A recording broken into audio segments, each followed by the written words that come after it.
खबर झारखंड से है, जहां दिल दहला देने वाला मामला सामने आया। दिल्ली के श्रद्धा हत्याकांड जैसा मामला सामने आया है और आदिवासी शख्स ने अपनी दूसरी पत्नी के कई टुकड़े कर दिए। शव के टुकड़ों को अब पुलिस खोजने में जुटी है।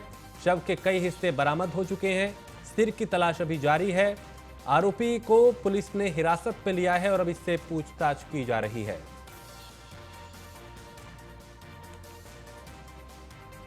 तो शव के टुकड़ों को अब पुलिस खोजने में जुटी है। कई शव के हिस्से बरामद किए गए और सिर की तलाश जारी है। इस तरह के मामले पिछले कुछ दिनों में कई जगह से सामने आने लगे हैं, जो डराने लगे हैं। सबसे पहले दिल्ली में श्रद्धा मर्डर केस जो है उसने पूरे देश को हिला के रख दिया था और दिल्ली के श्रद्धा हत्याकांड जैसा मामला झारखंड से सामने आया, जहां एक शख्स ने अपनी दूसरी पत्नी के हत्या के बाद कई टुकड़े कर दिए और शव के टुकड़ों को अलग अलग जगह पे फेंक दिया। अब पुलिस ने इस शख्स को गिरफ्तार कर लिया है। इससे पूछताछ की जा रही है और शव के कई हिस्से बरामद किए गए हैं। अब सिर की तलाश जारी है।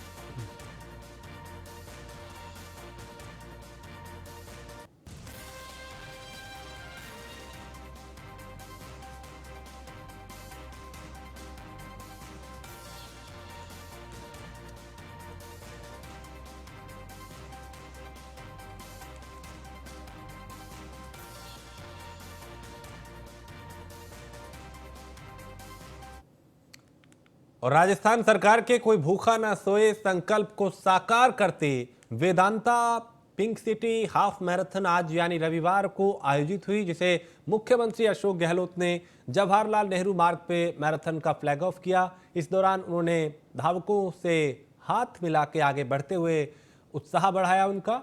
Run for zero hunger theme पर आयोजित मैराथन में 3 कैटेगरी 21 किलोमीटर, 10 किलोमीटर और 5 किलोमीटर में धावकों ने दौड़ पूरी की। उन्होंने कोई भूखा ना सोए, निरोगी राजस्थान और आगे बढ़ने का संदेश दिया।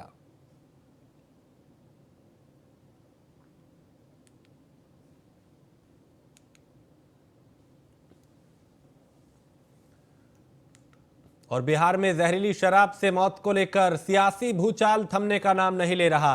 वहीं विपक्षी दल के लोग मुख्यमंत्री नीतीश कुमार का पुतला फूंक रहे हैं। इस मामले को लेकर लोजपा रामविलास के प्रदेश प्रवक्ता देवजानी मित्रा ने कहा कि इस तरह मुख्यमंत्री नीतीश कुमार बिहार की जनता के साथ पल्ला नहीं झाड़ सकते। इस दौरान हमारे विशेष संवाददाता ने देवजानी मित्रा से बात की। उन्होंने क्या कुछ कहा, उन्हें सुनते हैं। बिहार में शराबबंदी के बाद भी यदि जहरीली शराब पी के 100 से ज्यादा लोग मर चुके हैं, इसको लेकर अब विपक्ष के जितने लोग हैं वो अब रोड पर उतर चुके हैं। आज हमारे साथ देवजानी मित्रा और जो कि लोजपा की ये रामविलास जी की पार्टी से हैं। और मैडम, आप तो चिराग जी के सपोर्टर हैं और इतने चिराग जी नाराज भी रहते थे। बिहार की जो स्थिति थी, लगातार जो 100 कुछ लोग अब तक मर चुके, इस पर क्या कहेंगे? सबसे पहले तो ये 100+ जो आंकड़ा है, जब भी इस पे बात करें आप, चाहे वो सदन में बात हो, चाहे वो आप पब्लिक के लिए जब आप ऑनरेबल सीएम साहब के बात करें, तो उनके पास आजकल एक नया टैगलाइन आया है और वो टैगलाइन क्या है? जो पिएगा वो मरेगा। बट हम लोग ये जानना चाहते हैं, जो पिएगा वो मरेगा तो बात की बात है, पहले ये बताइए जो बनाएगा उनका क्या होगा, जो सप्लाई कर रहे हैं उनका क्या होगा? नंबर 1। नंबर 2, आप जो बार बार जो आधी आबादी के वोटिंग के लिए आपने उस वक्त कहा था कि बिहार की बहुएं बेटियां करे पुकार शराब मुक्त बिहार, अभी वही बहुएं और बेटियां जो है वो ये कहती हैं कि बिहार की जनता, बिहार की बहुएं बेटियां करे पुकार नीतीश मुक्त बिहार।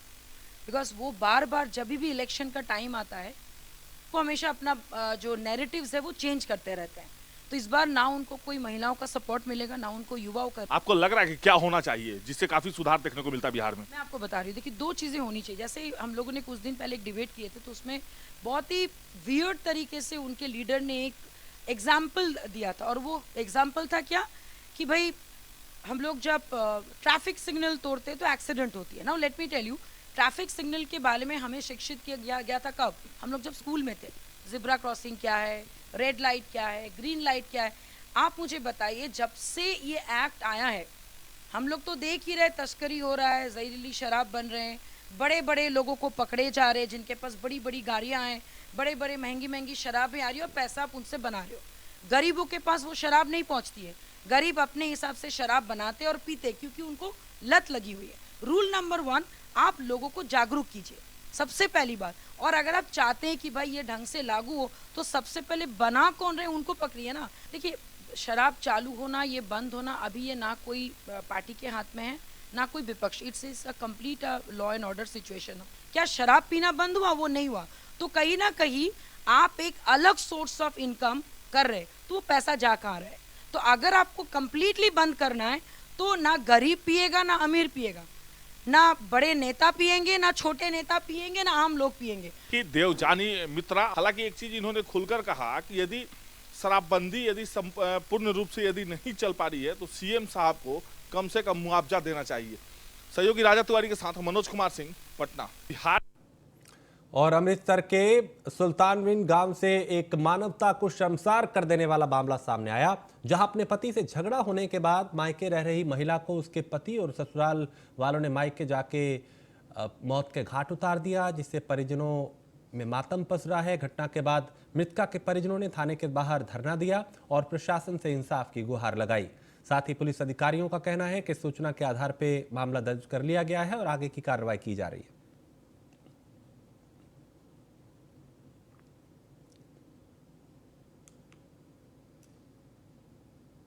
जी मैं काम करते गया वा, पिछों आए 3 जने, एक कुड़ी ते 2 भरा, ये मार के कुड़ी दा नाम की सलमा सलमा नूं आण के ढाउण डै पे, ढा के काचू मारी गए वट। कौन सी सोरे को? हाँ जी, कौन सी? एक परौना सोना, एक बब्बी, एक मीना। वो कौन सी? वो ਜਿਹੜੇ ਮਾਰਨ ਵਾਲੇ ਆਏ ਸੀ ਉਹਦਾ ਸਹੁਰਿਆਂ ਲੋਂ ਆਏ ਸੀ ਜੀ। ਮੈਂ ਕੰਮ ਕਰਤੇ ਗਿਆ ਵਾਂ, ਪਿੱਛੋਂ ਆਏ 3 ਜਣੇ, ਇੱਕ ਕੁੜੀ ਤੇ 2 ਭਰਾ, ਇਹ ਮਾਰ।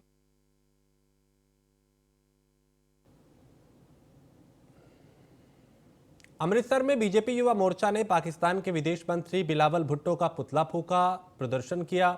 बीते दिनों बिलावल भुट्टो ने प्रधानमंत्री नरेंद्र मोदी के खिलाफ अमर्यादित टिप्पणी की थी, जिसके बाद से पूरे देश में गुस्सा है। इस मौके पे अमृतसर बीजेपी युवा मोर्चा के गौतम अरोड़ा ने कहा कि प्रधानमंत्री 135 करोड़ भारतीयों की नुमाइंदगी करते हैं और अन्य देशों में नरेंद्र मोदी का डंका बज रहा है। उन्होंने कहा कि पाकिस्तान ही एक ऐसा देश है जहां से दुनिया भर के देशों में आतंकवाद फैलाया जाता है।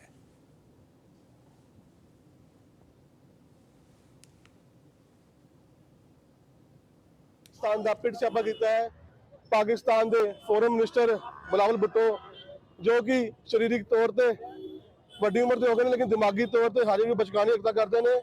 ਅਸੀਂ ਇਹਨੂੰ ਪਾਕਿਸਤਾਨ ਪੱਪੂ ਦਾ ਨਾਮ ਦਿੱਤਾ ਕਿਉਂਕਿ ਇਹ ਜਿਹੜੇ ਸਾਡੇ ਦੇਸ਼ ਦੇ ਪ੍ਰਧਾਨ ਮੰਤਰੀ ਜੋ ਕਿ 130 ਕਰੋੜ ਲੋਕਾਂ ਦਾ ਨੇਤਰਤਵ ਕਰਦੇ ਨੇ, ਦੇਸ਼ ਨਹੀਂ ਵਿਦੇਸ਼ਾਂ 'ਚ ਉਹਨਾਂ ਦਾ ਡੰਗਾ ਵੱਜਦਾ ਹੈ, ਉਹਨਾਂ ਖਿਲਾਫ ਇੱਕ ਅਪਮਾਨਜਨਕ ਸ਼ਬਦ ਯੂਜ਼ ਕਰਨੇ ਉਹ ਕਿੱਥੇ ਕਰਨੇ, ਯੂਐਨ 'ਚ ਬੈਠ ਕੇ ਕਰਨੇ, ਇਹ ਇੱਕ ਬਹੁਤ ਵੱਡੀ ਬਚਕਾਨੀ ਹਰਕਤ ਹੈ।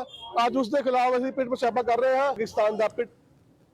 सुपौल में नगर निकाय चुनाव का मतदान शांतिपूर्ण तरीके से जारी है और वहीं मतदाताओं में भी काफी उत्साह देखा जा रहा है। सभी बूथों पे पुलिस बल की तैनाती है। बता दें कि पहले चरण में नगर परिषद सुपौल क्षेत्र में कुल 58 बूथ बनाए गए हैं, जिसमें कुल 5 बूथ संवेदनशील है। नगर पंचायत सिमराही में पहली बार निकाय चुनाव हो रहा है, जहां कुल 18,327 वोटर मतदान करेंगे और जहां से मुख्य पार्षद के 11, उप पार्षद के 13 और वार्ड पार्षद पद के कुल 131 उम्मीदवार मैदान में हैं।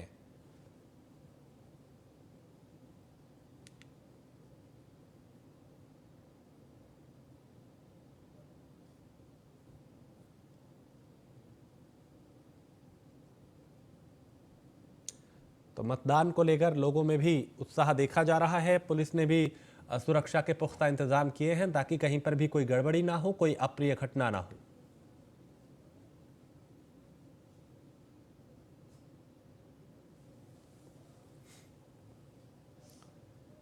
और बिहार के सीतामढ़ी में नगर परिषद चुनाव में वोटर बूथों पे भयमुक्त चुनाव कराने को लेकर टाइगर मोबाइल की पूरी टीम बनाई गई है और इस टीम में 40 मोटरसाइकिल पर 2-2 जवानों की ड्यूटी लगाई गई है।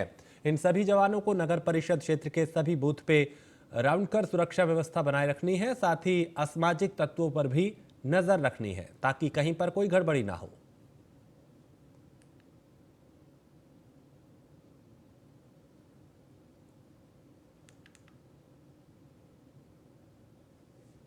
टाइगर मोबाइल है, सब बूथ पर घूम कर इसको देखना है और निगरानी रखना है। 20 मोटरसाइकिल है और 20 पर दो आदमी है, 2 पदाधिकारी है, 2 क्षेत्र के लोगों को बताया गया है। ठीक है। अच्छा, डीएमपी की जवान है, डीएपी की जवान है, समझे, और सबकी लगाई गई है। टाइगर मोबाइल है, सब बूथ पर घूम कर इसको देखना है।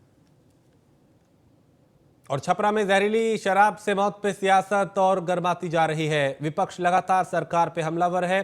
पप्पू यादव ने बीजेपी पे तीखा वार करते हुए कहा कि बिहार विधानसभा में नेता प्रतिपक्ष विजय सिन्हा समधी के जरिए शराब बिकवा रहे हैं, उनकी अविलंब गिरफ्तारी होनी चाहिए। बीजेपी के लोग जो लंबे भागते हैं शराब के कारोबार में, उनकी संलिप्तता सबसे ज्यादा है, यह आरोप पप्पू यादव ने लगाया।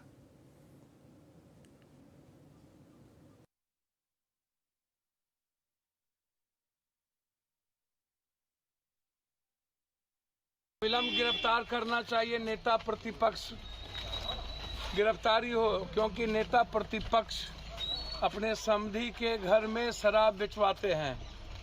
इसमें भागीदार और साझीदार दोनों हैं।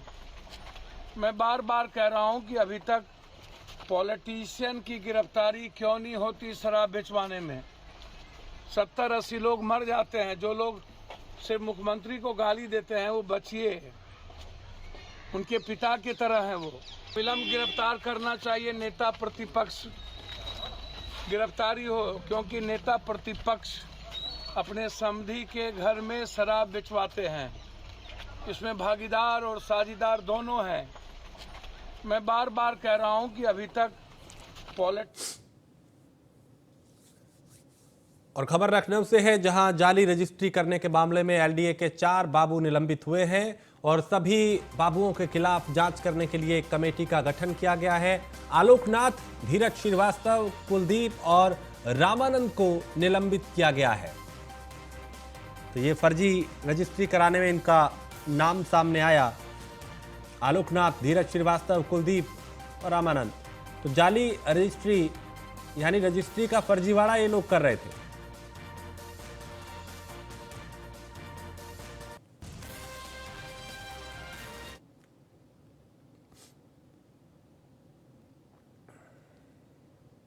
खबर लखनऊ से है, जहां रोडवेज की 15 साल पुरानी बसों की नीलामी होगी। स्क्रैप पॉलिसी के तहत पुरानी 43 बसें नीलाम की जाएंगी और नीलामी के लिए 5 कंपनियों को अप्रूवल दिया गया है। 3.5 लाख के बेस प्राइस पे बस की नीलामी होगी।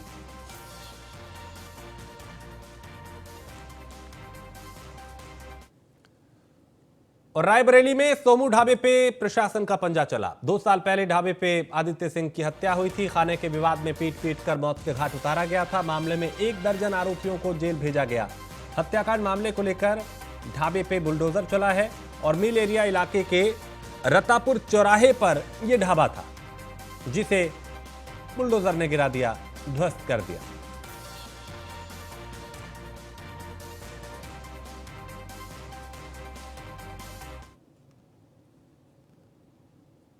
खबर झांसी से है, जहां गैस सिलेंडर में लीकेज के बाद धमाका हुआ है और धमाके में दीवार गिरने से 4 लोग गंभीर रूप से घायल हो गए। चारों घायलों को मेडिकल कॉलेज में भर्ती कराया गया और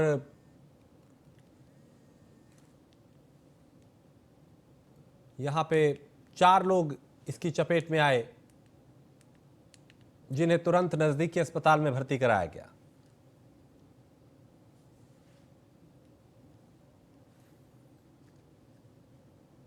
और अलीगढ़ में युवक का शव मिलने से हड़कंप मच गया। 2 दिन से लापता था युवक। आपसी विवाद में पिता ने ही बेटे की हत्या किया। पुलिस ने आरोपी पिता को गिरफ्तार कर लिया है और शव को बोरी में बंद करके खेत में फेंक दिया गया था। मृतक के चाचा की तहरीर पर पुलिस ने मुकदमा दर्ज किया था। जांच की तो पता चला कि पिता ने ही बेटे की हत्या की और शव को खेत में छिपा दिया था। पुलिस ने शव को बरामद किया, आरोपी पिता को गिरफ्तार किया और अब आगे की कार्रवाई की जा रही है।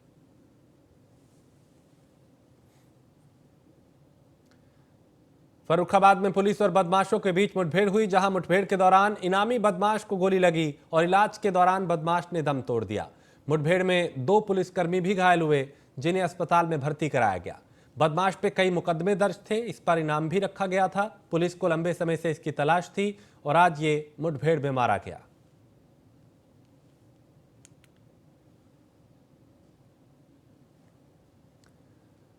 अयोध्या में राम जन्मभूमि पे बन रहे रामलला के भव्य मंदिर का निर्माण निश्चित समय से 2 महीने पहले पूरा कर लिया जाएगा। इसकी नई डेडलाइन अक्टूबर 2023 तय की गई है।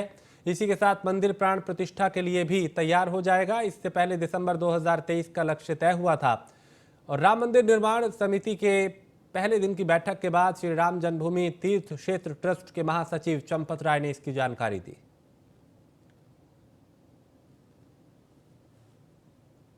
मंदिर कितनी ऊंचाई तक चला गया है। पहला मंजिल 19 फीट है, उसके ऊपर बीम रखे जाएंगे तो वो 10 फीट से भी अधिक हो चुका है। हर काम को इस रूप में देखा जा रहा है कि ये कार्य किसी भी प्रकार अक्टूबर 2023 तक पूरा हो, ताकि हम प्राण प्रतिष्ठा का निर्णय कर सके। मंदिर कितनी ऊंचाई तक। खबर मेरठ से है, जहां फार्मा कंपनी के कर्मचारी को गोली मार दी गई और ड्यूटी से लौट रहे कर्मचारी को बदमाशों ने गोली मारी। गोली लगने के बाद कर्मचारी खुद अस्पताल पहुंचा घायल अवस्था में और सूचना पर पुलिस भी पहुंची। पुलिस अब बदमाश की तलाश कर रही है और बिजली बंबा बाईपास पे अब तलाशी अभियान भी चलाए जा रहे हैं। गोली मारने के बाद जो बदमाश है वो वहां से फरार हो गया। अब बदमाश की तलाश की जा रही है। और मेरठ में गुंडों ने एक बुजुर्ग को मौत के घाट उतार दिया। महिलाओं से छेड़खानी का विरोध करने पर हत्या कर दी गई। पुलिस ने 4 लोगों को हिरासत में लिया है, जिनसे पूछताछ की जा रही है। और मेरठ के लिसाड़ी गेट थाना क्षेत्र का यह मामला है।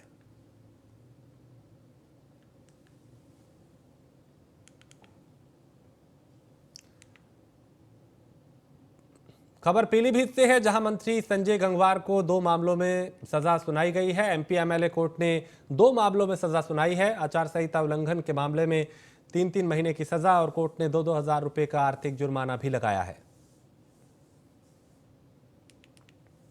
तो 2012 के विधानसभा चुनाव में बीएसपी के वो उम्मीदवार थे। आचार संहिता उल्लंघन के मामले में 2 मुकदमे उन पर दर्ज हुए थे।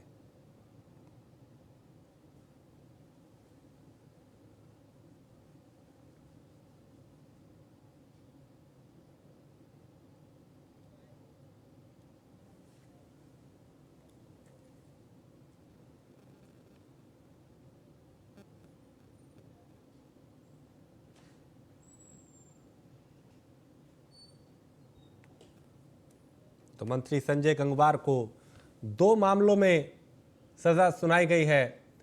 3-3 महीने की सजा और जुर्माना भी लगाया गया है। आचार संहिता उल्लंघन का यह मामला था, जिसमें एमपी एमएलए कोर्ट ने सजा का ऐलान किया। दोनों मामलों में 3-3 महीने की सजा और 2-2 हजार रुपए का जुर्माना लगाया गया है।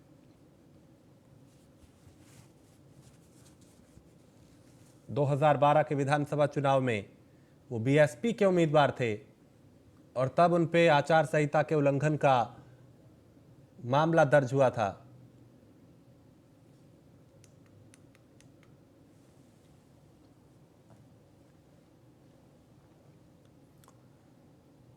खबर मुजफ्फरनगर से है, जहां आरएलडी प्रमुख जयंत चौधरी का आज खतौली दौरा है और भाईचारा जिंदाबाद का आयोजन हो रहा है, जिसमें वो पहुंचेंगे और इस कार्यक्रम को जयंत चौधरी संबोधित भी करेंगे। तो आरएलडी प्रमुख जयंत चौधरी का आज मुजफ्फरनगर दौरा है और खतौली में आज भाईचारा जिंदाबाद सम्मेलन का आयोजन हो रहा है। इसमें वो शिरकत करेंगे, संबोधित भी करेंगे, क्योंकि खतौली आरएलडी के उम्मीदवार ने जीत दर्ज की थी और अब कोशिश है जयंत की के पश्चिम की इस किसान बेल्ट, जाट बेल्ट को अपने साथ साधा जाए। सचिन हमारे संवाददाता इस खबर पे ज्यादा जानकारी के साथ। सचिन, आज जयंत चौधरी मुजफ्फरनगर आ रहे हैं, क्या कुछ खास रहने वाला है? देखिए, खतौली विधानसभा उपचुनाव में बड़ी जीत रालोद को यहाँ पर मिली है, तो उसी के चलते खतौली की जनता को धन्यवाद करने के लिए एक धन्यवाद सभा, जिसे भाईचारा सम्मेलन का नाम दिया गया है, उसी में आज यहाँ पर एक बड़ी जनसभा को संबोधित करने के लिए रालोद अध्यक्ष जयंत चौधरी आएंगे।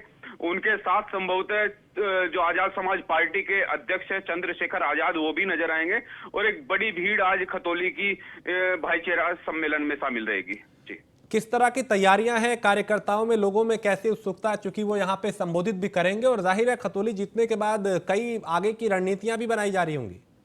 जी बिल्कुल, देखिए खतौली विधानसभा सीट पर उपचुनाव पर, क्योंकि यहाँ पर भारतीय जनता पार्टी का इस सीट पर कब्जा रहा है, 2 बार यहाँ पर भाजपा के विधायक जीत चुके हैं और इस बार उपचुनाव में ये रालोद को एक बड़ी जीत मिली है। तो वाकई में उत्साह है, जबरदस्त उत्साह है, तैयारियां चल रही है, तैयारियां पूरी हो चुकी है। अब लोगों का जो है यहाँ पर पहुंचना शुरू हो गया है और लगभग 2 बजे के आसपास यहाँ पर जयंत चौधरी पहुंचेंगे और जो खतौली की जनता है उसे धन्यवाद करेंगे। सचिन, क्या इस खतौली की जीत ने पूरे पश्चिमी उत्तर प्रदेश की बात करें या फिर हम बात करें, चूंकि ये किसान बेल्ट है, मुजफ्फरनगर का इलाका, खतौली का जाट बेल्ट भी है, प्रभावित हुआ है? और आगे समीकरण जो है, चूंकि आगे लोकसभा चुनाव भी है, निकाय चुनाव भी है, इस जीत के बाद समीकरण कुछ बदलते हुए दिखाई दे रहे हैं? जी बिल्कुल, देखिए किसान आंदोलन लंबे समय तक चला है और उसका बड़ा असर यहाँ पश्चिम में देखने को मिला है। मुजफ्फरनगर की अगर बात करें, 2017 में मुजफ्फरनगर में 6 की 6 विधानसभा सीटों पर भाजपा का कब्जा था, लेकिन आज अगर 2022 दिसंबर की बात करते हैं तो मुजफ्फरनगर में भाजपा के पास सिर्फ 1 सीट है और 5 सीटों पर जो गठबंधन है, गठबंधन के प्रत्याशी जीत चुके हैं। तो एक बड़ा असर यहाँ पर देखने को मिला है। और ये जो भाईचारा सम्मेलन है, इसके जरिए क्या संदेश दे रहे हैं जयंत? देखिए, यही कहना है कि सबको साथ लेकर चलते हैं, हिंदू मुस्लिम किसी तरह की बात नहीं करते हैं। भाजपा जो है एक वर्ग की बात करती है, लेकिन रालोद, गठबंधन, सपा जो है वो सबको साथ लेकर चलते हैं। तो इसीलिए इस धन्यवाद सभा को भाईचारा सम्मेलन का भी नाम दिया गया है। कितने लोगों की उम्मीद है यहाँ वो पहुंचेंगे कार्यक्रम में जयंत चौधरी को सुनने के लिए, देखने के लिए? चूंकि एक युवा नेता है, उनको लेके भी काफी उत्साह लोगों में रहता है। बिल्कुल, रालोद के जो बड़े नेता हैं उनका कहना है कि लगभग 5, 7, 10 हजार लोग यहाँ पर पहुंचेंगे। अब लोगों का यहाँ पे जुटना शुरू भी हो चुका है। अब देखना होगा कि जब तक जयंत चौधरी पहुंचते हैं कितनी भीड़ यहाँ पर होगी। कितने बजे का वक्त निर्धारित है? जयंत कब तक यहाँ पहुंचेंगे? सुरक्षा के कैसे इंतजाम? सुरक्षा के वाकई में पुख्ता इंतजाम है। लगभग 2 बजे के आसपास जयंत चौधरी पहुंचेंगे और यहाँ पर जो भाईचारा सम्मेलन है उसे संबोधित करेंगे। चलिए, बहुत शुक्रिया सचिन, आप नजर बनाए रखिए, आपसे फिर जानकारी लेंगे। फिलहाल शुक्रिया इस तमाम जानकारी के लिए। तो खतौली में आज भाईचारा जिंदाबाद सम्मेलन का आयोजन होगा और जयंत चौधरी यहां पहुंचेंगे। खबर नोएडा से है, जहां 2 बसों में टक्कर हुई और इसमें 3 लोगों की मौत हुई जबकि 13 लोग घायल हुए हैं। एक दुखद और बड़ा सड़क हादसा हुआ जिसमें करीब 13 लोग घायल हुए। बताया जा रहा है कि ओवरटेक करने के चक्कर में यह हादसा हुआ। घायलों को तुरंत नजदीकी अस्पताल में भर्ती कराया गया।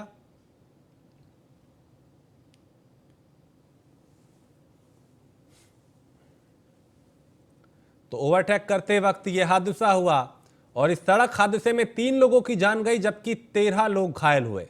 मौके पर पहुंची पुलिस ने घायलों को तुरंत नजदीकी अस्पताल में भर्ती कराया। अलग अलग अस्पतालों में इलाज चल रहा है घायलों का। और सुबह करीब 5 बजे के आसपास ये हादसा हुआ। तो कहीं पर तेज रफ्तार, कहीं नशे में वाहन चलाना, कहीं जल्दबाजी, कहीं नियमों की अनदेखी और कहीं पर लापरवाही।